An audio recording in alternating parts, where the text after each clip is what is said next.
Значи, судската администрација во судовите од Република Македонија, склучувајќи го и нашиот суд, стапува од денеска во 3-дневен штрајк,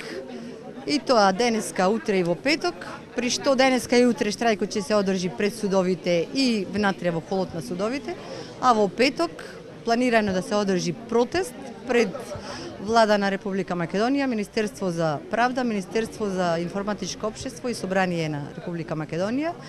Барањата се истите и во дел проширени од предупредувачкиот штрајк што беше одржан во декември минатата година.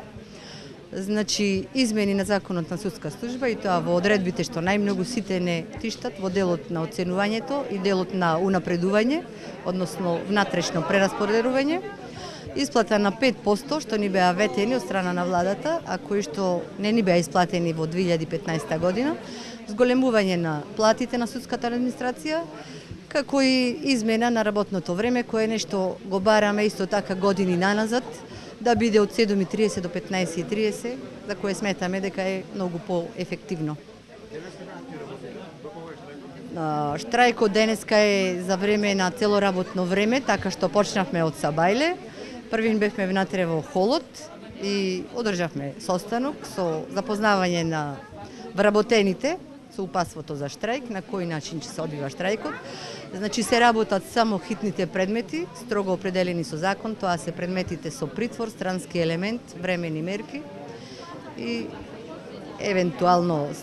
предмети со странски елемент кои што ги имаме, а редовните рочишта се откажани претходно по телефонски пат и со доставување на нови покани или дополнително ќе бидат презакажани. Значи, излезноста е голема, сите вработени, членови на синдикатот и членови на Сдруженијето на судска служба сме излезени,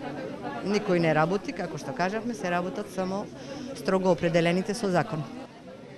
Бидејќи синдикатот на управата, правосудството и Сдруженијето на граѓани е во составот на Сојузот на синдикатите на Македонија, а јас сум представник на Сојузот, го посетив денешното место каде што штрајкуваат вработените од судот и по овој пат го искористувам да им дадам целосна поддршка на барањата кои што се оправдани. Вработените имаат право да организираат легален штрајк, односно синдикатот на УПОС, така да во целост ги поддржуваме овие барања